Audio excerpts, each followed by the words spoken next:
All right, welcome to TKB Live, episode number 16. This episode, we are going to discuss saving journalism and the state of journalism, future of journalism, and so on. Adi, say hello. Hi guys. So we've been planning this for a long time, but then as in many of our topics, as we going to do a topic, something big happens, and I don't know. It's really terrible coincidence. Yeah, I don't know. Ellam Pugalam Surya ke. Yeah. So whenever we decide a topic, something really bad happens. I don't know. I think we should take a lot happier topics from now on. Yeah. On the topic of happy topics, let's talk about Whisk and Butter Confections. This episode has been sponsored by our dear friends at Whisk and Butter Confections. They make excellent cupcakes, cake jars, brownies, all vegetarian and vegan options. Please go check them. If you use offer code TKBXWB, you will get discount on your offers. You should DM them to order. All right, getting back to the episode. Adi, so what's today about? Okay, so today is about journalism. Journalism is kind of having a bad rap right now. I don't exactly know why, but I would say a lot of the great countries, world leaders, they are not favored by journalists, and they don't favor journalists in return. For example, how Trump has his war against journalism, fake news, and all that. India, our politicians don't give press briefings, interviews. I don't know. Look at this Uttar Pradesh rape case. They haven't come out, said anything. They're giving more interviews to international media, saying that the rape never happened, rather than talk to national media. While on the other hand, national media, while the farmers' bill is going on, they all worried about who is doing drugs, and which celebrity is doing drugs, how they're doing drugs, what IMMA bounce means. So yeah, I mean that and I don't know. I don't know Hindi, but I don't know. Anurag Goswami is doing something like drugs though. I don't know what all that is about. So a lot of people have this idea that we don't need journalists anymore, and they're all doing a bad job. But I don't know. Today's podcast is about how journalism is important. It's one of the most important pillars of democracy. Without journalism, we won't even know what's happening in the world. So yeah, that's why we're here. What do you think, Puri? Well, like you said, right, it's one of the key pillars of democracy. Like this experiment, I call it the experiment we're trying out called democracy, as a globe. One of the key things is one of the key pillars of this experiment is journalism. And for this experiment to succeed or to get a good return on this experiment, we definitely need effective and good journalism. Journalism that keeps the public informed, keeps leaders and powerful people in check. Right? So we definitely need proper journalism. And clearly, I think we are really witnessing the ill effects of bad journalism and biased journalism, journalism that relies on sensationalism, right? Right now, you can look at how many anti-vaxxers are present because of correct information of vaccines not prevailing. You can even look at the way at which, again, the Hathras case, the way at which the media is being handled, and how essentially traditional media just can't go anywhere now, right? And how it really, and because of the overhead cost of operation for traditional media, it's really hard for them to not rely on big funding, and big funding usually comes through the source of sponsors, and that can very, very easily get muddled. And that's why I think independent journalism is I call it alternative journalism, a journalism that does not require a lot of funding and can be funded by even people that are watching it, right? Through sources like Patreon or like chat donations and so on. A good example is what Fade Zausa is doing, or even the leaked video that came out of how the DM was blackmailing the family in Hathras case, right? Uh, that is what journalism should be, and now even the common man can do journalism, right? And we are seeing the positives of good journalism. How effective in a case like the Hathras case where honest journalism just can't happen, and they're hiring PR agencies to convey a certain image of what happened. All it took was someone to slightly record a video and WhatsApp forward it to the nation to see. That's how effective good journalism can be. So I think that itself is a good testament to what good journalism should be. Like, journalism today has changed a lot, right? Like, that's why we added in our cover image where we put a pen, a mic, and a phone, because journalism today has completely changed. How many news reports are you reading uh, on your phone, and how many things are recorded on the phone, and how many things have been leaked due to a phone? Um, it's just astounding how many things like this have happened in the past, but just haven't been recorded. And uh, just like I think Will Smith said, right? It's not like racism has gotten worse. It's just we're getting better at recording it. So we are we are shedding light on what's happening. And I think as time goes on, I think this generation of news and journalism is going to pave the way for a better future. But then for that, we have to make sure we don't villainize the journalists. I don't even know how that Yeah. starts. Like, And I really don't know if it's going to leave, because again, right, I mentioned this in our censorship episode as well. I call this the age of information, right? And information can spread very easily, and information can be received very easily. Uh, and I think yes, that does mean good journalism can happen very easily, but unfortunately, that also means bad journalism can also happen very easily, right? There are as much as there are flat earth memes, there are also genuine agencies shedding light on why the earth is flat.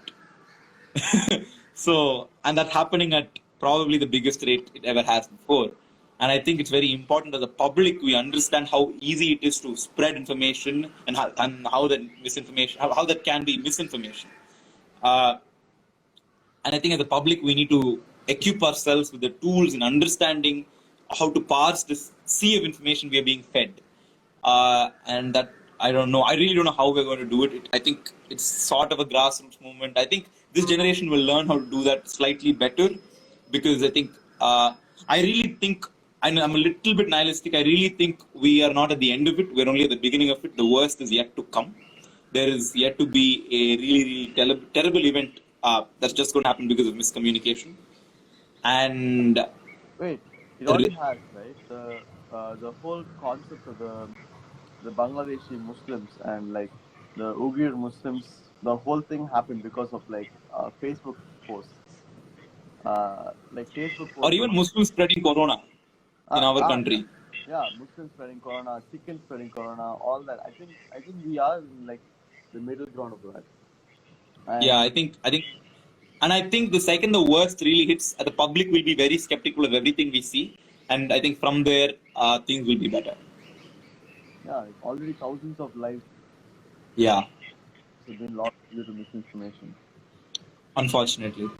Yeah, and I think let's discuss more about this with our guest. Our guest is a filmmaker today. He's a really interesting person, and see you on the other side, Adit. Let's have him on board. Yeah. Bye bye. Hey, Andreas, how are you doing? Hello. Yes, I'm doing very well, as you can see. Looks wonderful. Yeah, I'm in the mountains. That's wonderful. That's wonderful. Yeah. I'm surprised you're getting good reception up there. Yeah, I have my Geo dongle, so you know. Man, the man's empowering the country, isn't he? Exactly. Yeah, he's making all Yeah. of this Would you like possible. to introduce yourself for our guests, Andreas? What do you do? What do you like to do? Who you are? I'm Andreas van der Laar. I'm 31 and I'm from Amsterdam, from the Netherlands. And I'm a filmmaker. I also write. And yeah, I got locked down in Himachal. Okay, okay. and I just And decided to you stay here. that's wonderful. That's wonderful to hear. And you made a documentary film called 1.7, right? Could you tell us a little bit about that? Yeah, that's the reason that I came to India in the first place. Hmm. After lockdown, I wanted to do more projects, but initially I wanted to make a film or a series about India's development and innovation, because I realized how fast India was growing, and I was really Hmm. curious about how that would go. And I also knew that it was going to grow differently from other countries, and I was very interested in that.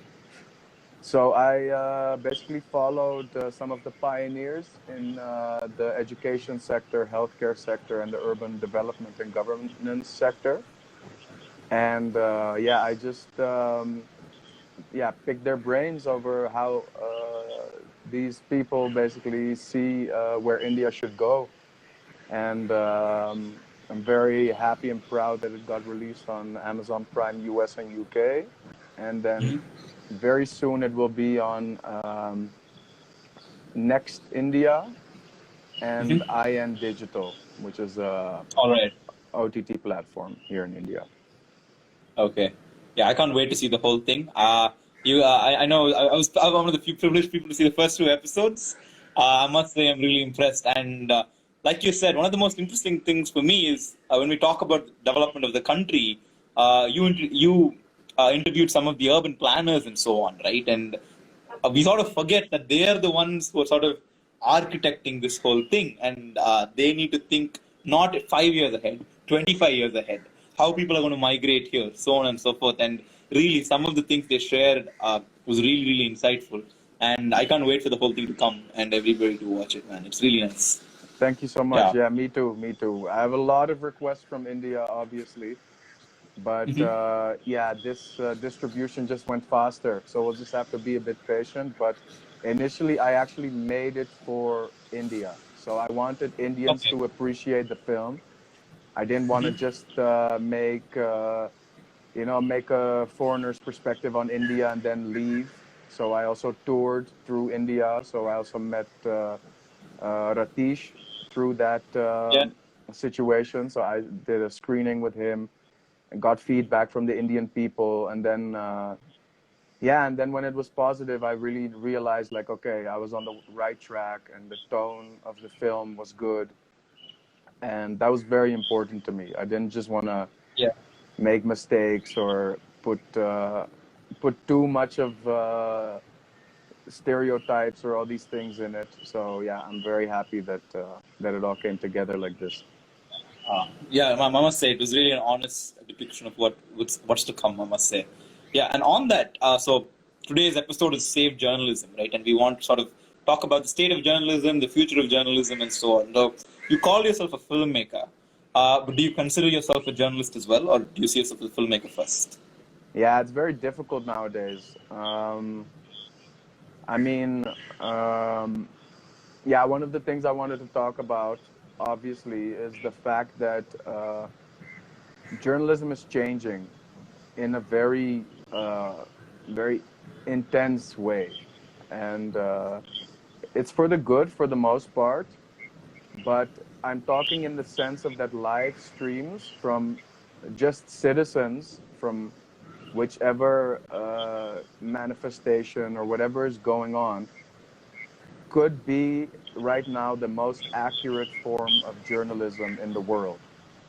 So what you get from people live streaming demonstrations or live streaming whatever is going on, that is the most accurate depiction of an event. So in that sense, yeah, what is journalism now? Is journalism writing for a big newspaper, being edited all the time? Is being a journalist being against the grain? Um, it's a very Or difficult topic. going with the grain, you know? Or going with the grain, exactly. So yeah, I I have journalistic tendencies since I want to kind of be ahead of the curve, but also be critical and accurate in what I depict. So what was important for my series right now was that it had some shelf life, you know. So I wanted to pick topics that were going to be relevant for a long time. And in that sense, I'm not a journalist because I don't really care about what happens like now. I'm more interested in how uh, things will develop or what challenges um, have to be solved, and then focus on those types of topics. So, yeah, journalist, filmmaker. I mean, the project that I was about to do was going to be pretty cinematic. It was not going to be too too journalistic vibe, because the reason I shot the series on a phone is not because I'm a journalist. It's because the people in the film are, most of them are frugal innovators. So they do things as smart and as cheap as possible, and I wanted to be like them. So I wanted to Yeah. be my own project, and that's more why you could say I'm a journalist, but no, I like my cinematic aspects of the film. I like those too. I think that those are also very Yeah. important. I like I completely music relate. And also. like, I completely relate because when we are doing this podcast, right? Yeah, a large portion was just having a record of our conversations and then showing it to the public. But then it soon became that okay, what are the types of conversation we want to have? Why are they critical? Why are these conversations? Why do we want to record these conversations? And like you said, I think everyone has become a journalist. Everyone can afford to be a journalist now, right? Because what is journalism? When you start sort of questioning that, is it just getting information from your perspective out, or is it the objective truth, uh, or is the objective truth just multiple perspectives coming together? And I think modern technology has enabled a lot of those things. Yeah, but on the documentary, right? Why, like you said you were interested in making the film on India because the way it was developing was very interesting.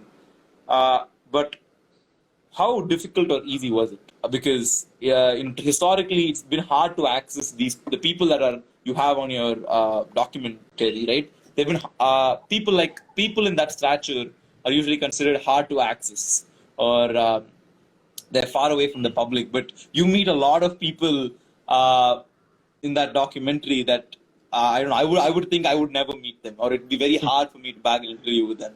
So how was that like? What was the process like? Well, the funny part was that intuitively I knew I was on the right path with whatever I was doing. So I knew that what I wanted to make was not being made enough. So to show a positive side of India as a foreigner, because most BBC or whatever channels that come and report on India, it's mostly about the same old hardships of developing nations. And I knew that that was just not the full picture. I knew that India had a middle class. I knew that India had aspirations, and I wanted to show those aspirations.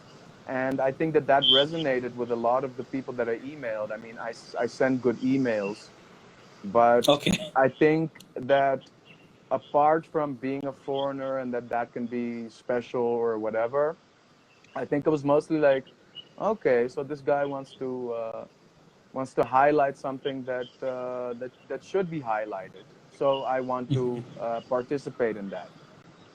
So I think that was not as hard as you would think.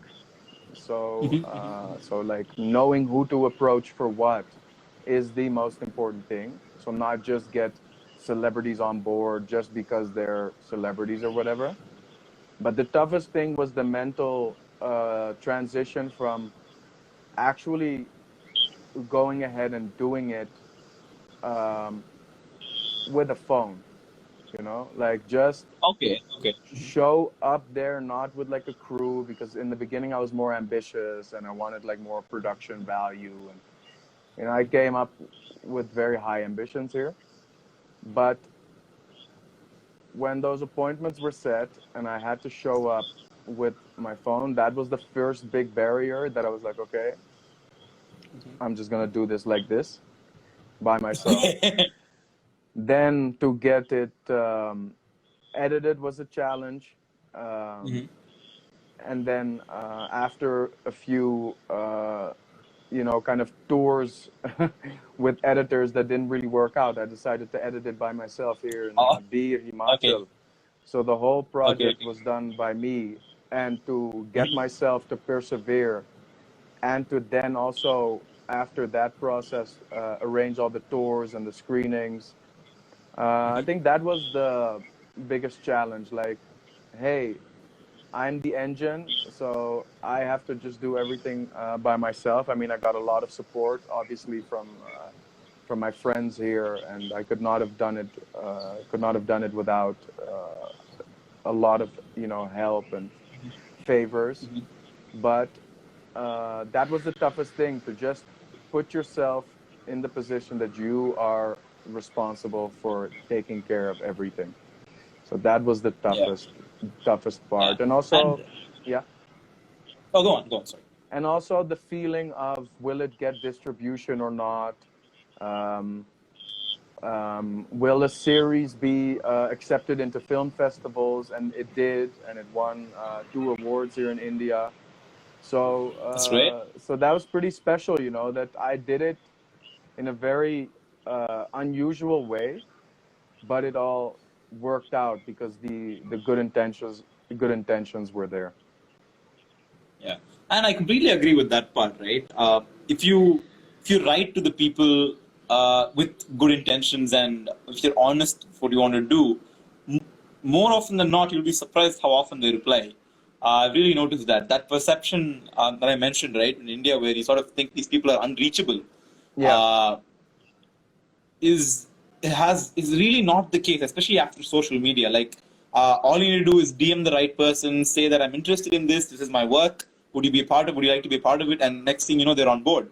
As long as as long as your interest and intentions are the same. And that's something I definitely think should be more of a common knowledge. It really will bring together a lot of people across the world, right? Social media has really, really enabled us in that regard. But yeah, and speaking of making the documentary and editing it, producing it, what is that like? Just shooting it on a phone?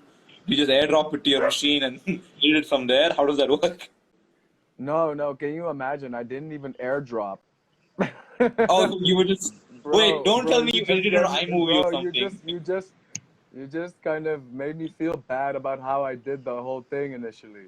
No, I just did it with a USB cable. I should have just fucking airdropped. Why didn't I airdrop? That's super Oh dumb. God! Oh Because my God! I, actually, I cannot imagine you going connecting your phone. I think it's an iPhone. You mentioned it, right? Connecting it and going through because the each cable individual sometimes clip like also that. didn't work. The cable sometimes didn't work. So I did it Yeah. like the old school way, man. Yeah, Right. Okay. yeah. But not my next question is there are a lot of creative aspirants in India now, right? But traditionally, it's something that is considered not a safe option, or people are scared to get into the field because if it will commercially pay off.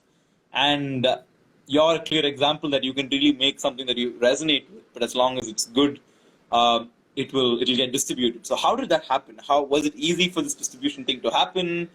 So how did all that work? Well, initially, I was doing the tour, and then because I was in the newspapers, I got a DM from this actor from Mumbai, and he just wanted to Okay. meet up for a cup of coffee. So we met up. He said, "Yeah, I know this OTT platform distributor, so I can introduce you to them, and then you can maybe get it distributed."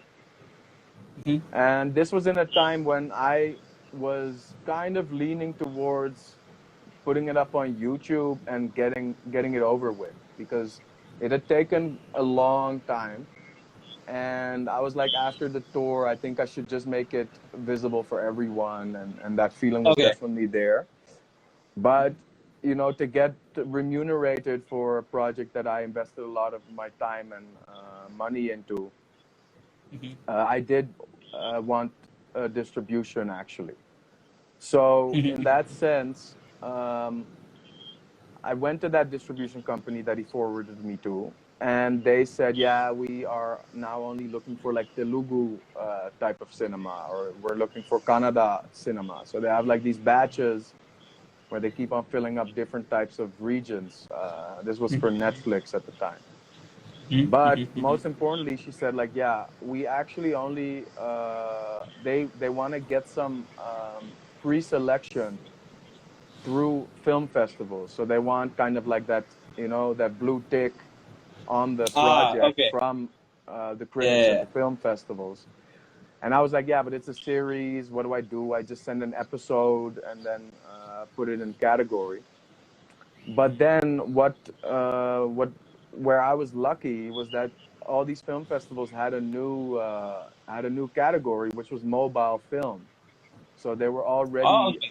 choosing out new categories shot on mobile phone. So I knew that within that category, I made a very good chance because I knew that uh, that the kind of body that the series has, you know, with the people that are in it, but also because it's sometimes pretty serious, important topics. I knew that I would stand a chance to win some awards, and I knew that that would also open up that kind of distribution lane again.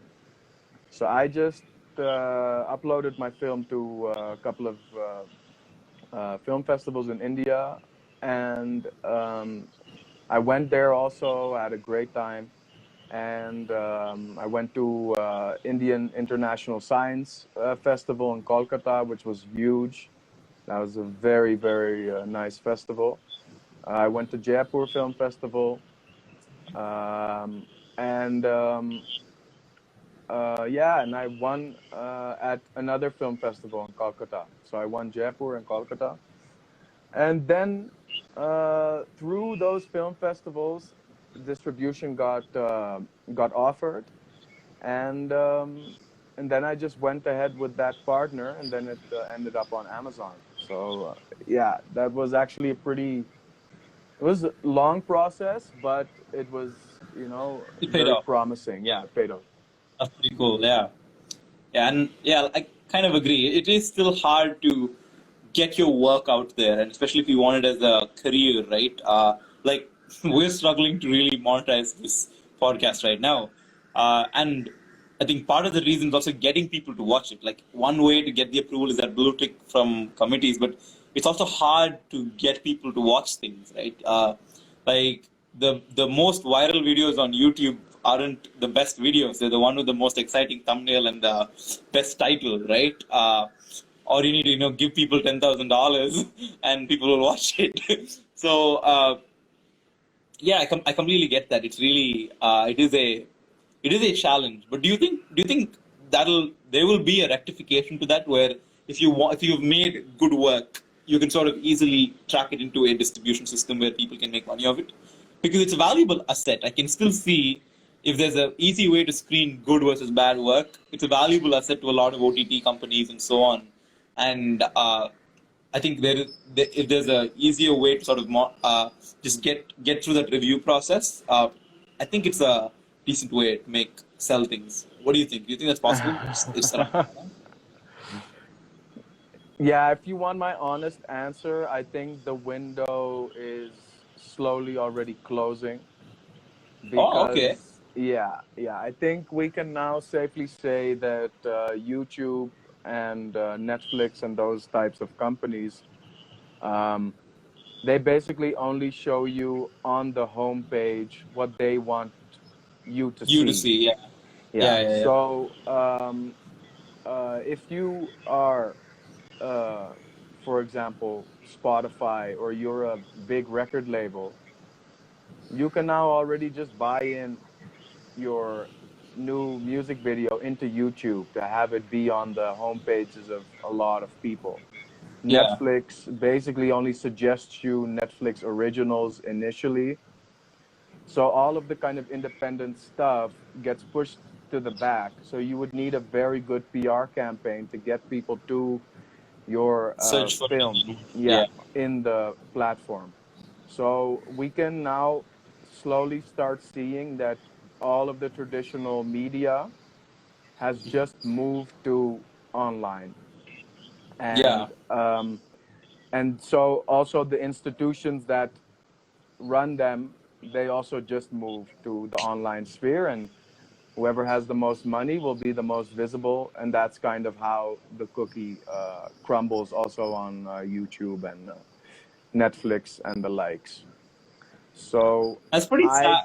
yeah, it's sad. I mean, I do still believe in YouTube for sure. Like, I'm not like now all of a sudden bashing YouTube, but it's very important to subscribe nowadays and to get that bell Yeah. notification, because And otherwise like you the just, videos you think that are good. For exactly, sure, yeah. because otherwise you just don't get through. Otherwise you just get the classical big channels or whatever's trending that day news wise. Otherwise you Yeah. get those suggestions. So yeah, you just really have to kind of tweak that system a bit. But no, I think if you do well on YouTube, like you guys are on YouTube, um, yeah, that's the place to be. I mean, it's all long form podcast, video podcast type of stuff. So that should Yeah. definitely that has a lot of scope, especially if you For sure. kind of have your kind of niche of type of people that you focus on. Then yeah, then you can definitely still have a big Target impact. those audience, yeah. Yeah. Yeah.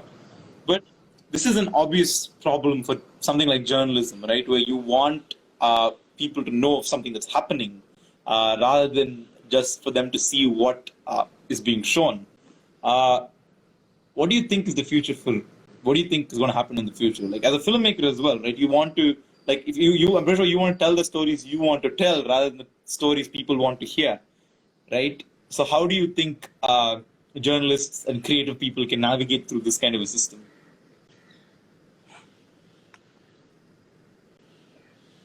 Yeah, it's tough to say. It's just, yeah, it's very tough to say. Like what I again, like what I said before this, the traditional media will just be moving to the internet. So that's for sure. You know, all these influencers already are part of big agencies. Those big agencies are in contact with the people who want to put something out there and willing to pay for it. So Yeah. that's basically the way television also works with ads. But I do feel that live is the future. So Yeah. what I said with the best Likewise. journalists right now being the people that are just shooting something live all the time, um, that's where the scope is, because the problem now, what everyone is now realizing, is that how edited and how fake most posts are. So I think that raw reality of being somewhere and live streaming it as you're there, I think that's definitely Yeah. a big part of the future for sure. Yeah, yeah, For sure. definitely. Yeah.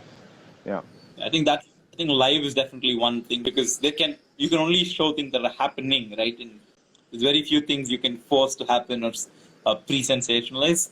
But I also think something like this will probably come, like Netflix and so on. I think people will pay a premium for good quality journalism.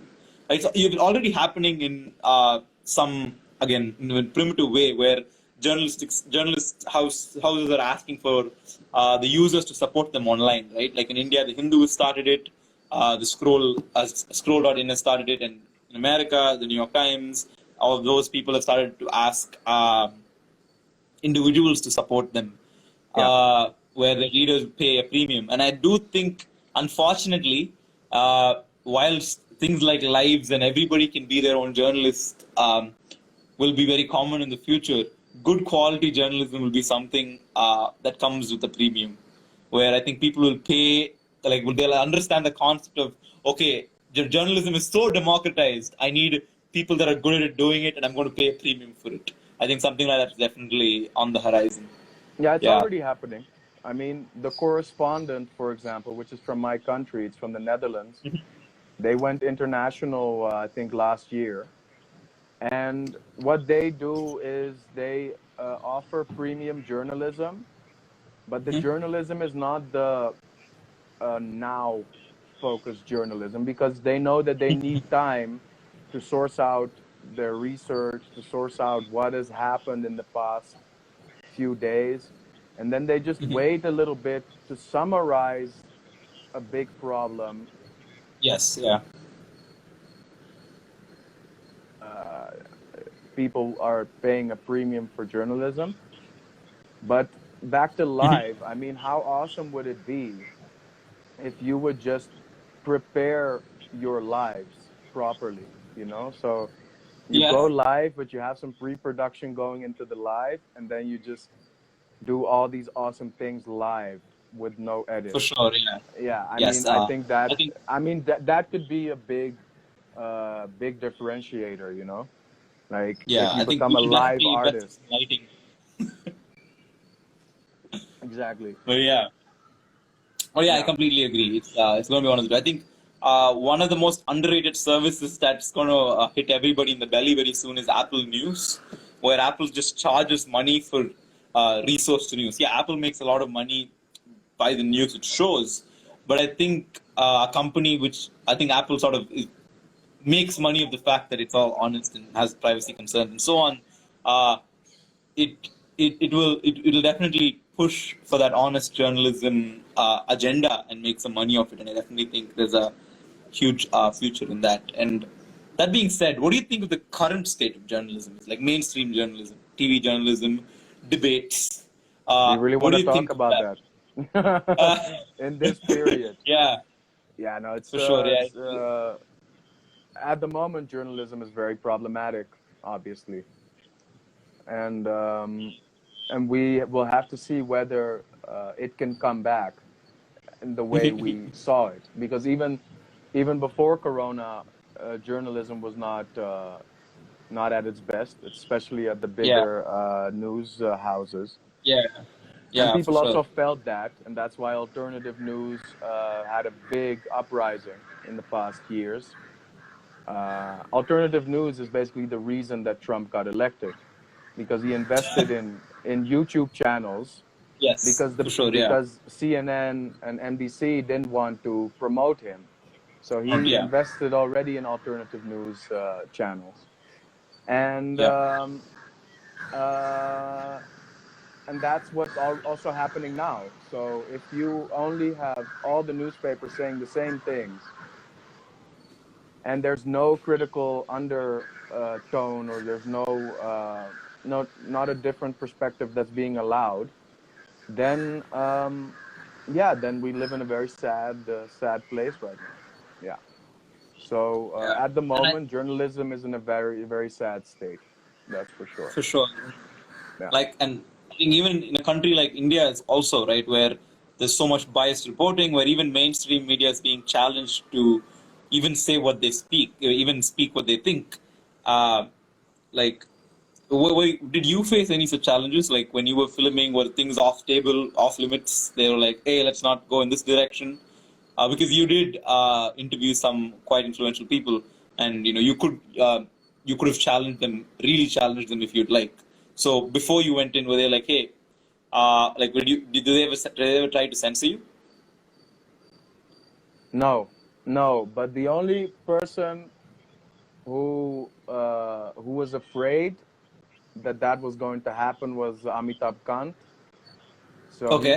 he cut off the interview very soon, because I think that he doesn't really believe that India will have 500 new metropolitan cities in the Okay. next 15 years.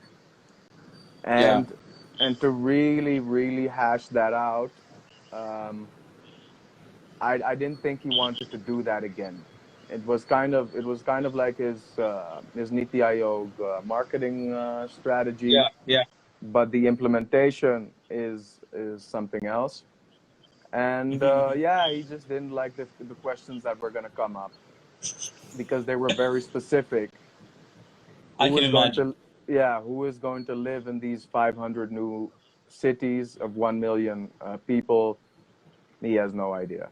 So Yeah. that was the most obvious person that I've interviewed where he didn't really feel like really thinking about it. And um, I think the people that didn't agree to an interview, I think those people kind of felt that they wouldn't have any advantage to be in the documentary. Yeah. Yeah, Okay. yeah. So Okay. yeah. Can you reveal names? Anyone who were keen on not being interviewed? Like, I'm curious. Like, Um, if you don't want to, like, do you think someone just said no to the interview just because they'd feel that they'd be challenged? Let me just say that whichever party is sitting Okay. doesn't have to be in the interviews. And this has to be articulated correctly. Um, Yeah. so now BJP doesn't have to answer any emails because they are running things right now. But why are they now in power? Because Congress was not doing that when they were Not sitting. doing that. Yeah. Yeah, so one of the Yep. biggest critiques was that they didn't show up. They didn't reply to emails. They were just getting, they were getting too relaxed being in power. And now BJP can be relaxed to be in power. So that's how I'm gonna tell it to you. Okay. Whoever Good. Yeah. doesn't need to get something out there to get ahead doesn't really need your interview. Need to. Yeah. Fair enough. Well articulated, I must say. But yeah. So, but did you ever feel um, because you only mentioned you were censored once, but were you scared as a journalist? Did you feel compromised in the sense that as a filmmaker slash journalist, were you No. threatened and things like that? Oh, okay, okay. No, not at all. And that's what I'm trying to say. Like, of course, kudos to all the journalists who want to tackle very, very heavy, issues in India that can't be shown, or like I have a lot of respect for them. But I was just not that type. My documentary was about how India can move Yeah, forward, and if you kind of make that bias of something positive already, then people will not be in your way. fair People enough, will just applaud you fair for enough. it. I can see But it. but I'm not saying the bad things shouldn't be highlighted. But what I do know is that if you keep on highlighting bad stuff, so if you keep on highlighting old paradigms or stereotypes that are not relevant to today anymore, it will also kind of reinforce what people think about countries, but also about themselves. Yeah, yeah. And that's kind of where I come from. I wanted to show Indians like, hey, this is also going on in your country, and um, it's not that you have to believe in your own kind of um, negative image about all these things, because it's just not all negative. And that also goes for the Black Lives Matters groups in the United States. Like, if you keep on representing black people as criminals or slaves in movies and not as aspiring middle class citizens, which the majority are right now, Yeah. nobody knows that, then what are we talking about? Like, you Sure. have the majority of the African Americans doing well for themselves. They got themselves out of a very tough situation, but they keep on seeing movies where they are being portrayed as if it was the 1900s, and that gets tiring.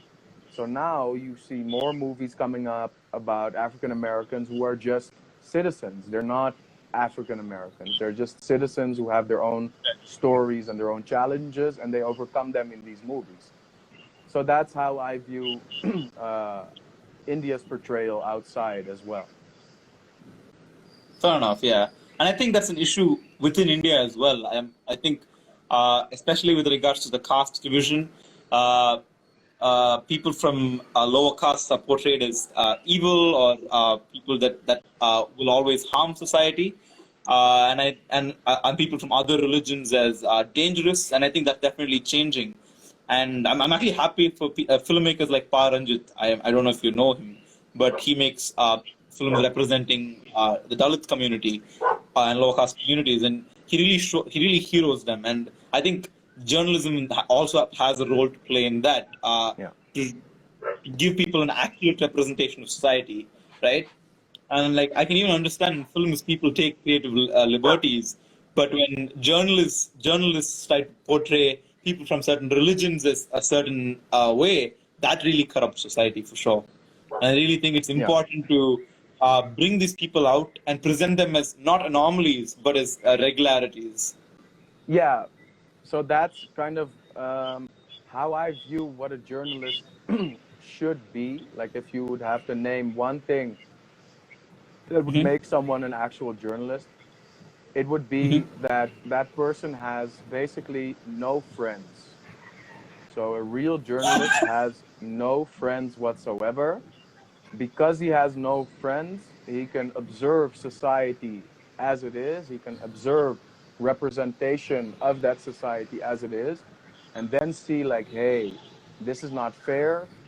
I'm gonna put my 2 cents in this because I know I have observed also a different story about this group or about this event, or that's where the journalism or the objectivity factor can come in as far as it can.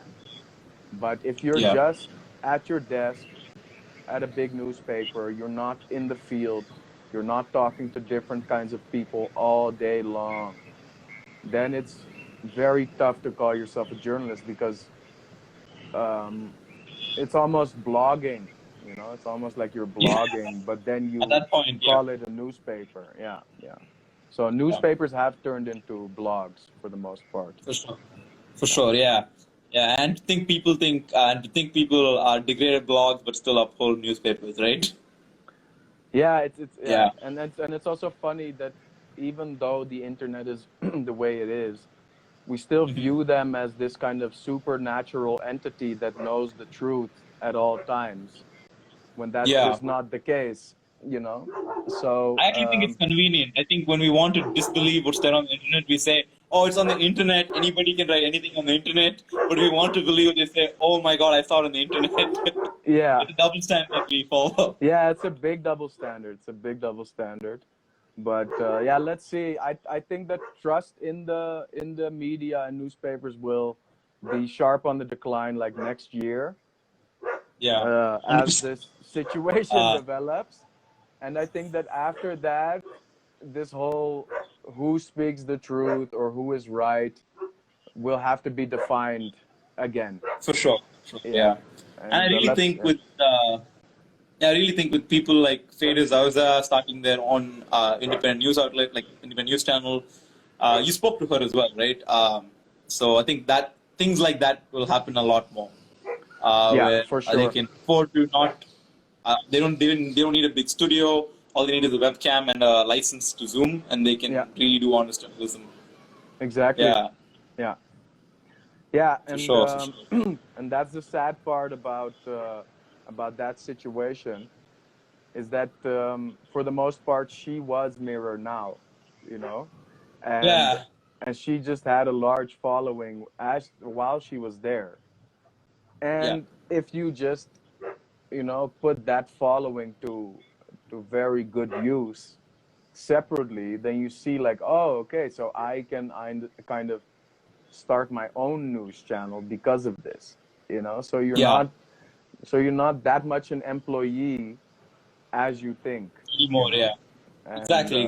I really yeah, think maybe some of the people that are not, I think she mentions, a natural habitant of social media, really should take advantage of their position in society because they are famous. They do have an active voice, and they want to speak the truth. And I think a lot more people should know that they can if they want to.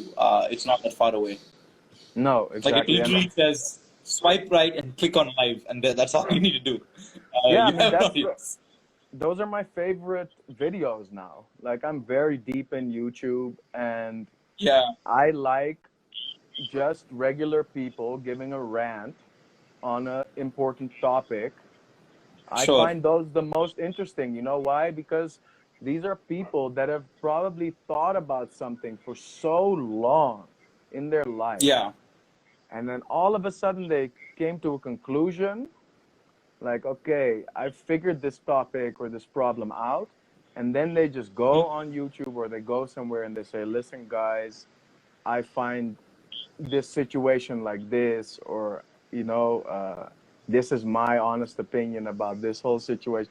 I find those people the most interesting, actually, because you For just sure. get Yeah. And you get the purest form of observations in that sense. agreed. Yeah, And I think it's very enabling. Like I'm dyslexic, so I can't even write, right? So even if I thought about something, have an opinion, I can't write a blog post, right? Because I'm dyslexic. yeah, And something like this is so liberating because I can speak my mind, but I'm not inhibited by a lot of things. A lot of people are better speakers than writers, I'm sure, right? You don't have to be dyslexic to know that, right? And I think something where you can just click record and say what you think, and you don't even need to edit the video. The video can literally have you going back and pressing the end record button, and you can really come up with some honest thoughts delivered, and and especially with slightly more production value, a little more smart thinking, something like what Casey Neistat does. It's not journalistic, but it's excellent storytelling. I hope you, yeah. yeah. So something like that, I think will definitely be the future. Yeah, yeah, for sure. Yeah, Yeah, yeah. yeah. It's We're go on. Sorry, yeah, go yeah, on. yeah. It's just, I mean, of course, it gets boring looking at people in their rooms talking to the camera. But I do feel that when something serious is being said, I think that is the surrounding where you're gonna get it from. I think that Yeah, uh, it's either that or you get like the action type of videos where people are just in the field and they're shooting something. But yeah, that kind of microphone journalism where people are talking next to a scene about what happened, I think that is a little bit over. I think that for sure. I agree. that's Yeah. yeah. I think that's a bit boring. 100%.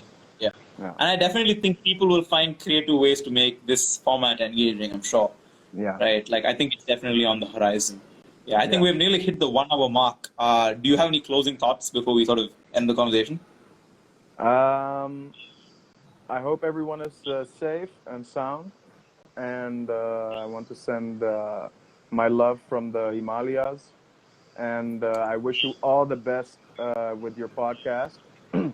You're gonna do really well, and I want to say thank you to Ratish for hooking us up, Yeah, and 100%. Thank you, Dish. and I hope to see you on the other side, man. Are you in Yeah. Chennai? Yeah, I'm in Chennai. The weather is not as great as in the Himalayas. But yes, you definitely have a better view than me as well. I'm sitting in front of another apartment The complex. sunset is amazing here, man. I'm really jealous. Yeah, But it's yeah, crazy. maybe after the lockdown, we should definitely do an in-person interview sometime. Yeah, yeah, let's do that, man. Yeah, All the will be best, amazing. All right, and all the best for your documentary as well. I hope a lot of people see it. I'm sure they will. Thank you so much. Yeah, thank you, man. Bye, bye, yeah. Bye. bye. All right, that was Andreas. We'll just add Adi for the closing thoughts. I hope you guys are enjoying this. We want to do a couple of episodes actually with regards to saving journalism, explore different facets. Today we had Andreas talking about alternative journalism because of his documentary film and how we can explore that. We're just waiting to Adi. We're waiting for Adi to join. Uh, In the meanwhile, I just want to remind you guys that this episode is sponsored by our dear friends at Whisk and Butter Confections. They make excellent cupcakes, brownies, cake jars. They have vegetarian vegan options. They're amazing. And if you use the offer code TKBXWB, you'll be helping us a lot. It'll be really useful if you do. Please, they'll get orders. You'll get awesome cupcakes, and it'll help the channel out and let us do this for free. Thank you so much, guys. Adi, do you have any closing remarks of the conversation we had? I mean, it's really amazing, right? People think the limitations and like the reasons why they can't do certain things. But then we saw an award-winning documentary series that hopefully you guys soon will be able to see. Made with an iPhone, and that's all. Like that's all you need, yeah. Yeah, like all your limitations technically are just excuses, right? You tell for yourself. So, and I think that's the greatest proof for journalism of today, where people are realizing that there's no limitations. People just want to learn and understand what is happening in the world, and exactly. People are subscribing to that. And think about Vice. Before Vice is what it is now. Earlier in the day, it was just some random dude with a camera who used to go to some messed up part of the world and then just recorded something for the world to see and for the world to know. Oh, and Aldrin has asked, it's 1.7. The name of the documentary is, I think, 1.7. Right? It's available on Amazon, UK, and US. So if you have a VPN, you can watch it. It's soon coming to India. We'll definitely put a post as soon as it's out. Don't worry. So you guys will definitely know when it's out. Yeah. Yeah. So, yeah, that's my 2 cents on the subject, and it is definitely a sad day. Not a sad day. It's a sad era of journalism right now, where in India, where journalists are having a very hard time expressing their freedom. People are questioning the religion and the caste of the journalist to know if what they're saying is true. Like their merit is depending on their birth rather than what they're saying. Yeah, that's my 2 cents. What would you put it? Yeah, like you said, right? It really doesn't matter what you're using. It just matters what you're saying. I think for the longest time, you and I wanted to buy a mic for this podcast. We're 2 seasons in, and I think we're doing fine with just mobile phones. People will listen if you have stories to tell, stories that need to be heard. And I think you will pick up things. You will listen to your audience. You will know how to present information as long as you have the information to present.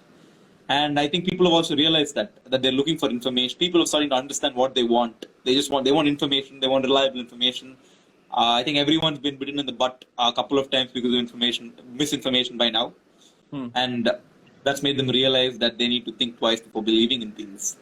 And valid, informative things are of value today, and I think people should start chasing that, and that will lead to excellent journalism. I know the bottom light is making me look like some evil genius, but trust me, I have good intentions. I've just forgotten to turn the lights, and I don't want to get up right now. But yeah, big mistake. I was expecting the sunlight to be there in Chennai a little bit longer. But yeah, I think we only have a minute left. So I think those are our closing thoughts. As usual, thank you so much for listening, guys. Nandri. Vanakkam.